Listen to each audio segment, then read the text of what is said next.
Discovered my partner hid my laptop out of spite over missing her hat. Now we're facing a breakup due to her refusal to apologize. One recurring problem in my relationship is that my partner really struggles with organization. She'll leave her things, clothes, accessories, whatever, in piles around the apartment, in very specific spots, but not in places those things are actually supposed to go. I'm talking about piles of clothes and jewelry dumped on the couch or the entryway table, places we're supposed to use for other things. When I, or she, move those things, whether accidentally or just to use that space for its intended purpose, it immediately becomes a huge issue. She gets upset and overwhelmed so quickly, and wants me to drop everything I'm doing to help her look for the item, with this constant undertone that it's my fault and therefore my responsibility to find it. Honestly, that makes me want to help less and less each time. Half the time, this whole ordeal turns into a fight. It's just exhausting.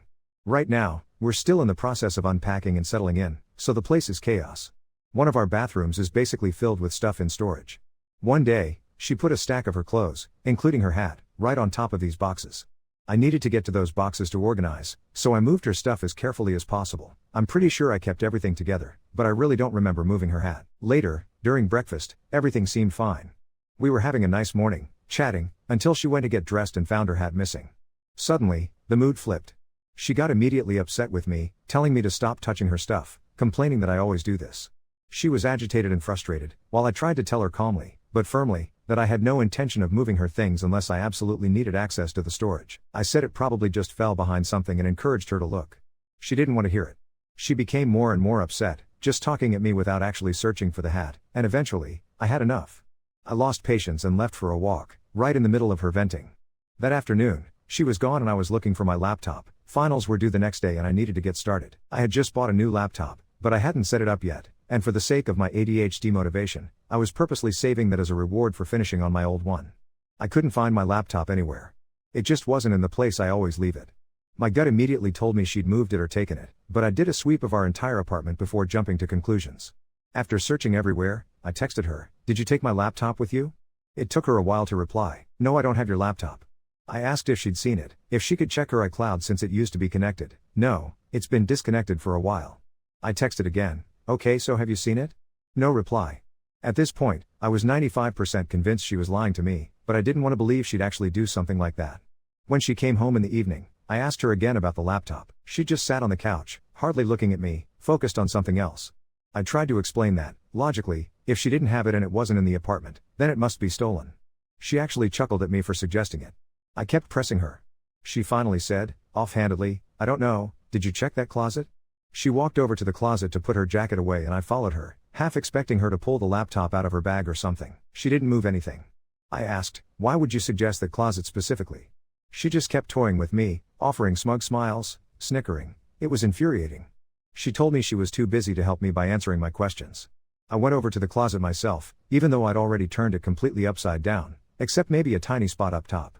Lo and behold, there it was, my laptop, sitting right there on top of some jackets. The same jackets I'd already pulled out of the closet. That laptop absolutely was not there before. I just lost it. I was so angry I was shaking. I yelled at her that her behavior was weird and cruel, that what she did was disgusting. I said I didn't want to be in a relationship with someone who does things like this to the person they supposedly love. The second I said those words, she doubled down. If we're broken up, then she's not going to apologize, and she dismissed the whole thing, saying, "It's just a computer, it's not that serious," and trying to act like the laptop had been there the whole time. But she'd hidden it on the top shelf, the one place in the apartment I hadn't checked. Even now, she hasn't apologized, insisting she has no reason to since we're broken up. Her response and the whole situation made me feel absolutely sick. I hate pranks, she knows this, and this didn't even feel like a prank. She pretty much admitted she did it because she was pissed at me for losing her hat. And by the way, I found the hat while searching for my laptop. It was exactly where I said it would be. This doesn't feel petty to me. It feels deeply disrespectful, a breach of privacy in our shared space, and genuinely cruel. I told her I don't think you can love someone and intentionally cause them distress and confusion and harm like this. I honestly can't fathom what she thought would come of this. The whole process of breaking up is daunting, and if I'm honest, I have a terrible record of standing my ground and maintaining good boundaries when I do try to end things, even if the breakup was mutual or I initiated it. Now we're living together, and even though the apartment has space, it's still hard to separate because there's only one bed and the other room is full of storage. On top of that, moving out isn't easy, especially financially, since we just moved in. I know I've been feeling a lot of frustration about our relationship dynamics even besides this incident, and so has she. I love her, but I'm at my limit. I don't know if things will get better or if there's even anything left to salvage. We tried couples counseling again recently, but it went badly. She shut down, didn't like the therapist at all, and our communication keeps getting worse. I just desperately need advice on how to move forward in this situation. Update 1. I'm a woman in my late 20s, and just a few days ago, my relationship came crashing down after my partner, also late 20s, decided to punish me for misplacing her hat by hiding my laptop. That act spoke volumes, and I decided right then I couldn't do it anymore. I broke up with her. Since then, I've been quietly moving about the apartment, sleeping on the couch, and keeping away from her as much as possible while figuring out my next moves. She, meanwhile, has been relentless in looking for new ways to get a reaction, almost as if she thrives on the chaos. Then last night, the real insanity kicked in. It was 2 a.m., I was in my blanket fortress, finally starting to drift off, when she wandered into the living room with a fake concern about where I'd put my rose toy. If you know, you know. I tucked it away intentionally. It was always meant to be my personal toy, but she decided at some point it belonged to her, too. I just didn't want her using it anymore. It's mine. But that sent her into a tailspin. For 40 agonizing minutes, she demanded to know where I'd put it. Begged me to hand it over, saying she just needed it to sleep, all while making sure I couldn't get a wink of rest. I repeated, "Leave me alone." It didn't matter. Twice, I had to lock myself in the bathroom just to get away from her heckling and the barrage of pleas, demands, and manipulations. I felt cornered, trapped, exhausted by the end of her tirade. And somewhere near the end, she looked at me and asked, "When are you leaving for your holiday trip?" I mumbled something vague, just wanting her to go away. But she leaned in, "No, I just need to know when you'll be gone for an extended period of time, 'cause, yeah, I just need to know." The implication wasn't lost on me, she was already plotting her own fun while I'd be away. Sleep finally smothered me around 3 a.m., barely, but she was back at 7:30 a.m., a time she never gets up, blustering into the living room, determined to make her presence known. She tried to hug me as I slept, and I flinched. "Please don't touch me." She acted wounded. "Really? How long are we going to do this for?" I yanked the covers over my head, desperate for peace, hoping she'd just leave me be. But she yanked the covers down, demanding my attention. Then, as if on a mission, she turned on every single light, even though the sun was already streaming in, fired up the blender for what felt like an entire lifetime, 20 minutes, no exaggeration, stomped and slammed and banged and rummaged through every nook and cranny just to shatter any illusion of calm. I stayed under the covers, forcing myself to breathe, to contain my energy, to not rise to her bait. Finally, she collected herself to leave, but not without one more sappy gesture, another forced hug attempt and a kiss on my head after I'd repeatedly asked for space. "I love you," she whispered, still patronizing, and again, "How long are we going to do this?" Like the answer would change anything. As soon as the door clicked behind her, I got up, worn out and overheated. She'd cranked the living room heater up to 86 degrees from 70, sweatbox levels, just to make me miserable. And we have pets who have to deal with this, too. I can't do this much longer. Update 2.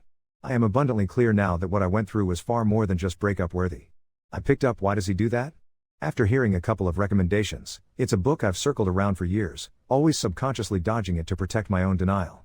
But finally, reading it, it's undeniable. This relationship has been nothing short of abusive. It honestly feels like someone lifted a veil from my eyes, or popped the bubble I'd been living in. The clarity is overwhelming, both brilliant and deeply painful, but for the first time, I feel grateful to really see, even if it hurts.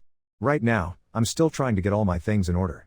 One of my bigger fears is that she'll find out about all of this, especially these posts, since she knows how much time I spend online. She could, without much effort, guess the right keywords and stumble onto everything I've been writing. But maybe that doesn't matter anymore, especially after what happened recently. Just yesterday, she read my journal, the one place where I've been writing, in detail, about every incident, every abusive moment, purely for my own records and sanity. I usually keep it close, but in my hurry and confusion, I left it behind when I went for a walk. When I got home, she said something that made it crystal clear. She'd read it, just like she has before, despite knowing how sacred these journals are to me. When I confronted her, simply stating, "I assume you read my journal," she didn't even try to deny it. Instead, she cornered me in the living room and launched into over 30 minutes of verbal abuse. She called me insane, mocked me mercilessly for keeping a journal, threw every imaginable insult my way. I tried to ignore her, but she got right in my face, banging on the table to force my attention, even tried to tear my headphones off my head. Most of this tirade, thankfully, I've got receipts for. And all of this after her 2-night campaign to rob me of sleep, blasting music through the walls, making sure I couldn't rest. Last night, it morphed into something like a cartoon villain. She played the same song, over and over, from 10 p.m. to 9 in the morning. To make it sting even more, it was a song by someone she'd been romantically interested in and nearly hooked up with, a detail that all too closely mirrors Jan from The Office. It would almost be laughable, if it wasn't so cruel and calculated. My patience finally snapped last night. I pounded on her door and yelled at her to put on headphones, just desperate for a few minutes of peace. That's exactly what she wanted. Now, she's twisting everything around, claiming that I have been harassing and abusing her. Classic tactics. There was maybe a 15-minute lull, but then she started right back up again at 9:30 in the morning, screaming the lyrics, stomping, slamming every door she could. But hope is on the horizon. My family is on their way, coming to scoop me, and my pets, out of here. Soon, I'll be away, somewhere safe, at least for a while. I feel so much gratitude right now, not just for the clarity, but for the support and encouragement I've gotten from the people in my life. Writing all of this out has been cathartic, even if it makes me anxious sometimes. It helps to hold myself accountable, to see the truth in writing, and to keep my resolve strong. Update 3. My family showed up like a small, determined storm, quiet faces, purposeful hands. I had already moved what I could to the doorway, the carriers, the documents, a couple of bags I'd been sleeping with like a raccoon guarding trash. I thought maybe it would be uneventful with witnesses. I thought wrong. She came out of the bedroom all soft-voiced and red-eyed, hovering in the kitchen like she could summon normal back by touching every cabinet. The second she saw my dad lift a box, she slid in front of him with this thin smile, as if this were a casual Sunday and we were being rude. "We're actually in the middle of a misunderstanding," she said, and then turned to me like we were about to have a couples therapy roleplay on the spot. I didn't respond. I just picked up the carrier with the cat, who was doing that low, warning hum that sounds like a fridge dying.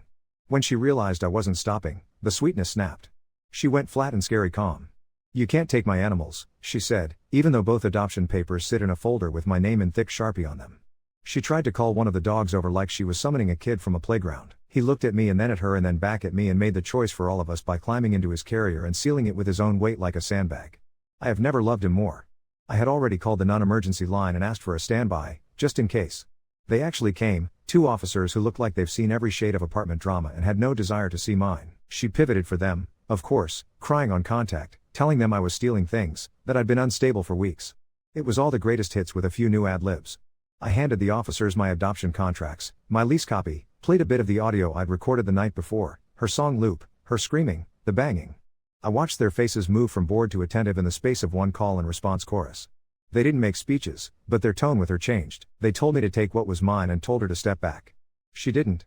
She stood 2 feet away and repeated my name in this sing-song tone like an ice cream truck that sells bad memories. The blender got pulled out again. The officer unplugged it from the wall without a word. For some reason that felt like a benediction.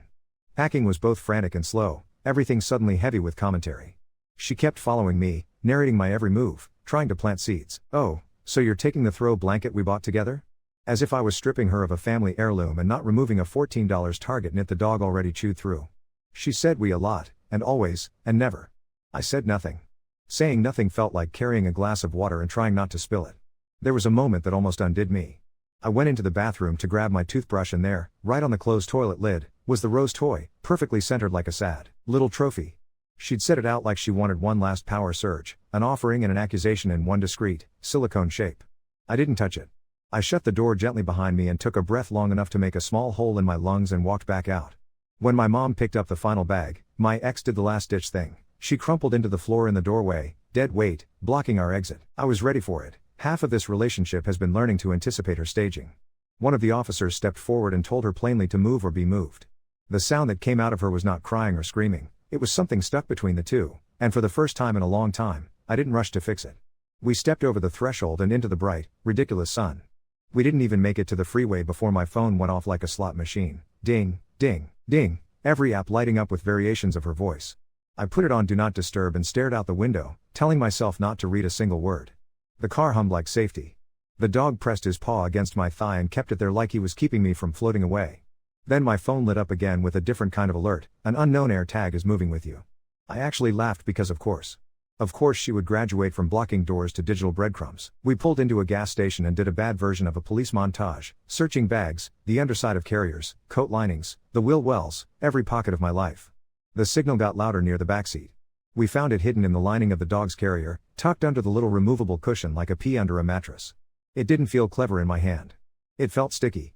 We drove straight to the closest precinct and made a report with the air tag and my recordings and the text sigh. Didn't read but screen capped anyway, fingers trembling over every button.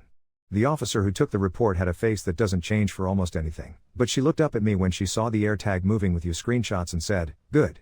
You came in fast." The air tag sat on the desk between us like a loose tooth. Back at my parents', the quiet was so loud it gave me a headache, the kind of quiet where you can hear every pipe and shift of wood, the upstairs neighbor walking like a considerate ghost. I showered for the first time without music in days and it felt like the water was washing static out of my skin. The pets collapsed in new corners, relieved the way you only get when you didn't even know how tense you were. Later that night, right as I started to sleep, my phone buzzed with one more thing. Not from her, this time it was my building manager, emailing to say there had been a disturbance earlier and to check that I was okay. Turns out, after we left, she went door to door on our floor telling neighbors I was unstable and might come back with a weapon. One of the neighbors, bless her, replied, she left with her parents and a dog that looks like a cinnamon roll. Please do not involve me. The manager said he'd noted everything and, if I wanted, he'd be willing to set up a time for me to retrieve the last of my things with him present. Ghosts of lease language floated through his sentences. The subtext was clear, everyone sees her now. It isn't just me and my journal. I slept. I slept like the dead and woke up to a house that smelled like coffee and laundry detergent and not like someone else's temper. I woke up to the sound of my mom humming out of tune. I woke up and didn't have to guess which version of the person I loved would round the corner and take my morning from me. The dog yawned like a lion. The cat inspected the new window like a scientist. I made a tiny, normal breakfast and ate it like a small ceremony. There's still an ocean of logistics and legalese ahead, I know. But I am out. The song is off. The blender is unplugged. The heater is back to humane. And tonight, if a noise wakes me up at 2 a.m., it will be the house settling or a raccoon rummaging in the alley, not an adult stomping her feet because I dared to keep my own things. I cannot overstate how holy that feels.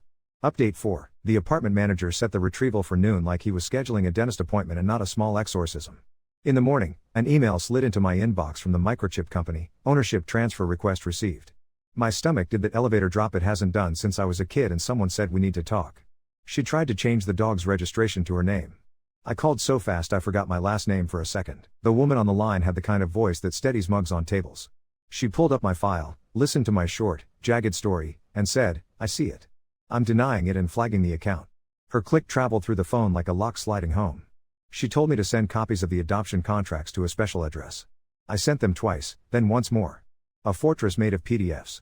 We went back with the manager and one more officer who had the posture of a closing door. The apartment smelled like stale coffee and lemon cleaner, as if she'd tried to scrub the noise out of the walls.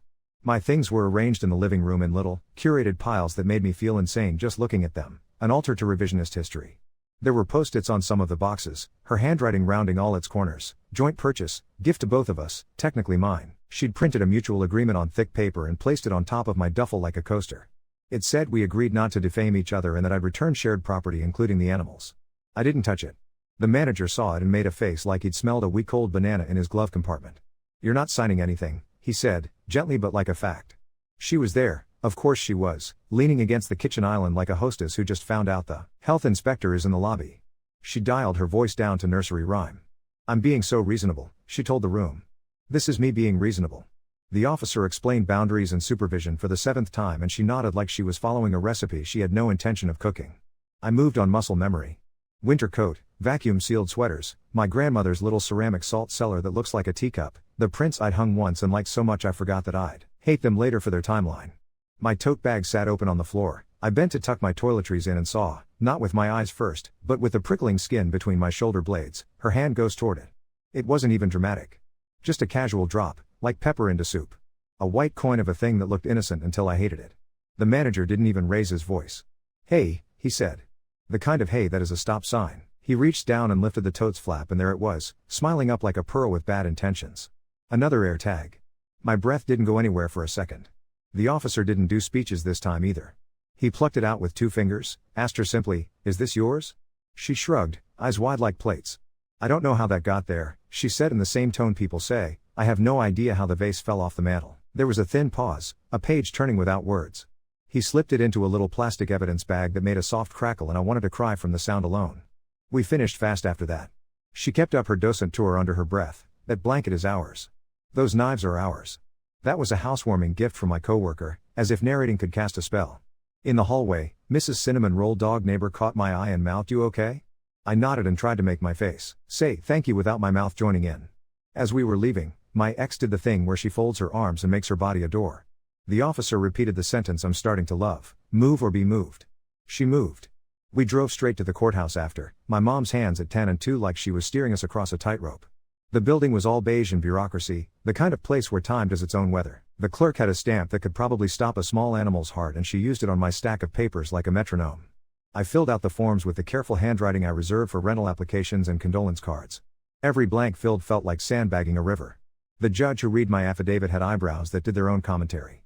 He asked me 3 questions and each one landed clean, like a square cut. When he signed the temporary order, the pen made that rich scratchy sound that made me think of library pencils and report cards. The paper he slid back wasn't heavy, but it felt like it had weight. I tucked it into a plastic sleeve I found in my bag, the kind that comes with a notebook and you never use until you really do. By the time we got back to my parents, I could finally taste the coffee I'd swallowed at 7 a.m. like medicine. The dog did that sideways flop that says done in all languages. The cat discovered the top of the bookcase and claimed it with all the solemnity of a judge swearing in a witness. I took a shower and let the water hit the top of my head until the part of me that thinks 5 days ahead shut up for a minute. It didn't last long. At dusk, a car I knew too well idled at the end of my parents' cul-de-sac like a bad thought refusing to leave. It sat there with the engine running long enough for my dad to go outside and look at it with the particular expression men of his generation have perfected. Neither invitation nor threat, just, don't. The car peeled away without drama, but my phone lit up with numbers not in my contacts and then a new email from an address that was obviously her but rearranged. First name, dot, last name, dot, middle initial, at a domain she'd never used. We need to talk like adults, it said in that overly sincere cadence she thinks makes her sound wise. I believe in reconciliation. The restraining order sat on the table next to me, breathing. I forwarded the email to the address the clerk had circled and filed it away with the others. It felt like sweeping a kitchen, small, necessary, unglamorous. Then a very modern stab, a message from an unknown number that turned out to be my program coordinator. Someone had sent an anonymous tip alleging I'd plagiarized my final. The email was couched in careful language, but between the lines I could hear the coordinator's long sigh. We received a complaint. Please send your drafts and timestamps. I opened my laptop and pulled up the files that had my little breadcrumb trail, dates, revisions, a Google Doc history that looked like the cardiac monitor of a person having a respectable panic attack. I sent it all with one sentence, here is the work. When she wrote back an hour later, it was short. Thanks. This is sufficient. We will not be pursuing this. I closed the computer with both hands, like lowering a lid on something delicate, and sat on the carpet to breathe with the dog. This morning the building manager called. His voice had the workplace version of bedside manner. He said there had been more noise last night, something about cabinets and a chair dragged across tile for too long, and also a neighbor had recorded a video of her talking to the peephole. He told me, not unkindly, that she'd been served the temporary order by a process server who tricked her with a you have a package bit and that it had not gone well. She's aware now, he said, which I guess is one way to describe someone being handed a paper that says stop in legal grammar. He offered, again, to walk with me if I needed to go back for anything else, and then, almost as a treat, mentioned that the blender had been confiscated as a lease violation. I didn't know that was possible. It made me laugh in a way that felt like a cough. At noon I heard a soft knock on my parents' door and I braced for a stranger with a clipboard, but it was Mrs. Cinnamon Roll Dog neighbor with a loaf of banana bread that looked like a real-life apology from the universe. We've all been there, she said, and I believed her in the way you believe people who bring baked goods without asking questions. We stood on the porch in sweaters and talked about nothing and everything, the weather pretending it's spring, the way the garbage truck rattles like bones. When I went back inside, the dog was on my pillow like an insult. I moved him and he grumbled and then gave me one paw like a handshake, like a promise. There's a hearing date now, in 10 days, and my stack of paper has grown into a thin tree. I am eating food that isn't an apology. I'm sleeping in patterns that make me feel human. The order sits on the fridge under a magnet shaped like a cow my mom's had since 1998, and every time I walk by it, I touch the corner without meaning to, like I'm checking a pulse. Today, the only sound in the house was the washing machine doing its little drum solo and the wind worrying the maple outside. No songs played on a loop. No footsteps like punctuation. No blender. The quiet has edges again. It fits. Update 5. The hearing day sat on the calendar like a storm cloud somebody thumbtacked to the sky. My mom ironed my shirt at 7 a.m. like she was smoothing the case itself. I put every paper in a plastic sleeve and then put those sleeves in another folder because I wanted the judge to see that I had become the kind of person who never loses anything, not even a comma. The courthouse buzzed like a fluorescent beehive. The security trays were little metal confessionals. I put my keys in one, my phone, my nerves. The bailiff had the patience of a tree. We sat on those vinyl chairs that squeak like you're lying. She walked in with a spiral notebook and a tote bag that'd be kind on it in a font that should be illegal. She had a friend with her who stared at his shoes like he owed them money. She tried to angle toward me in the hallway with her voice pitched up 2 octaves. Can we just? And the bailiff cut her sentence clean off with a look that translated to, not today. The process server's paper had done its job. There was a bubble around me, visible only if you've ever needed one. Our judge was a woman with gray hair pulled into a bun so tight it looked aerodynamic. Her bench had that carved wood solemnity that makes you want to sit up straight, repent, and never use emojis again. She called cases like she was counting birds. Then my name, her name, the rustle of people turning to look at lives they didn't know they were watching. I stood. My lawyer was me and a stack of plastic page protectors. When the judge asked if I was ready, I said yes with a voice that sounded like it borrowed someone else's spine. I gave her the police reports. The building manager's statement with the part about the blender underlined in that stupid faint gray court highlighter. The photos of the air tags. The microchip company email. The video of her talking to the peephole like it might answer. A minute of the song loop, low volume, just enough to color in the lines. My Google Doc revision trail for the false plagiarism report, timestamps marching like little soldiers. The judge looked at each thing for exactly as long as it deserved. When it was her turn, my ex did the thing where she sat forward, palms open, voice soft, like an interview on a channel that likes to forgive people. She had a folder too. She slid up the mutual agreement she'd printed on thick paper, and the judge read it and then put it down the way you put down a menu at a restaurant you will never eat at. She said I had spiraled. She said I stole our animals. She said the hat. She said I used to be so sweet. She said the word unstable like she'd found it on sale and bought two. The judge held up the photo of the air tag, the one from my tote bag, and asked, flat as a countertop, "Is this yours?" My ex did the stare into middle distance thing people do when they're waiting for a better answer to arrive by delivery. "I don't know how that got there," she said, and the judge gave her the same look the officer had given the blender. She tried one more trick and said she felt afraid of me now and would be filing for her own protection order to be safe. The judge asked for her exhibits. She had printed out a text I sent 6 months ago about being frustrated with the dishes and a photo of my face, mid-yawn that she said showed rage. The judge's eyebrows did not move. It wasn't an episode. It was paperwork with gravity. The judge granted the order. 1 year. No contact in any form, which she read like a grocery list, no texting, no emailing, no DMs, no accidental Venmo requests, no third parties delivering messages like carrier pigeons with wigs. Stay away from me, my parents' address, my job, my school. No tracking devices of any kind, named aloud like a spell, air tags, tiles, GPS, surrender keys if any exist. Possession of the animals awarded to me with a sentence that felt like a bomb. The petitioner retains her pets. She noted the attempted microchip transfer and the false academic complaint as retaliatory conduct. She said a sentence I want to stitch into the hem of my coat: control is not care. My ex tried to talk over the ending like it was a movie and she knew the twist. The judge's gavel didn't bang. She just said, "We're done," in a voice that ended the day for all of us. The friend stared at his shoes with renewed passion. Outside, the sky did that winter blue that looks like it's been washed too many times. I leaned against a brick pillar and exhaled so hard my glasses fogged. My mom handed me a granola bar like a sacrament. The paper slid into my bag, and the bag felt heavier with it, like it had swallowed a small anchor and finally liked its own shape. It wasn't confetti. There was no parade. The aftermath was errands in a nicer key. We went to the campus office and handed them a copy of the order, and the coordinator printed out a no trespass note for my file and the time it takes to microwave soup. She apologized for the complaint in a way that didn't pour sugar on anything. She asked how my dog was like he was a student too. Outside, a student skateboarded past and almost tipped his entire life into a hedge. He recovered and grinned like youth itself. I wanted to put that feeling in my pocket with the order. Then the vet's office called. The receptionist said my name like it was a hand on my shoulder. She told me someone had tried to book an appointment for my dog under my ex's name for vaccines and ownership paperwork. She said she'd flagged it, and that if that someone showed up, they'd be met with a polite no and a printout of the note that says the animals belong to me and only me. I said thank you 3 times because it felt like an incantation. I pictured my dog in a waiting room with a fish tank and a stack of outdated People magazines and felt my ribs loosen back out to their natural width. I got a voicemail from the building manager, who now feels like the narrator of a true crime podcast I actually trust. He said the noise had continued after the service of the order and that he'd issued a 10-day cure notice for lease violations. He said the blender was, indeed, gone and that the lemon cleaner smell was back, but this time it was just cleaner. He offered to mail me the few small things I'd left behind: a measuring spoon, a single sock that had done time under the couch, a book I'd been pretending I was going to read. I told him about the hearing and he said, good, in a way that made me want to adopt him as an honorary uncle. He said she'd left a note taped to the laundry room bulletin board that said, be careful who you trust. He took it down because he gets paid to remove things that stain. The order wasn't a force field, it was a fence. An hour after we got home, a mutual acquaintance with a love for drama sent me a paragraph about both sides and healing circles. I forwarded it to the email the clerk had circled and then blocked her. I keep imagining my block list as a paper chain I get to cut pieces off of with safety scissors. Sleep has been weird. Normal is loud when you haven't heard it in a while. I woke up at 3 a.m. convinced I could hear the song through the wall and realized it was the fridge humming like it always has, long before I knew people could hum weaponry. The dog has taken to sleeping with his chin on my ankle like a boot. The cat has declared sovereignty over the laundry basket and will accept tribute in the form of socks only. We went for a walk around the block where the air smelled like wet bark and distant toast. A neighbor's wind chime played a gentle, incorrect song.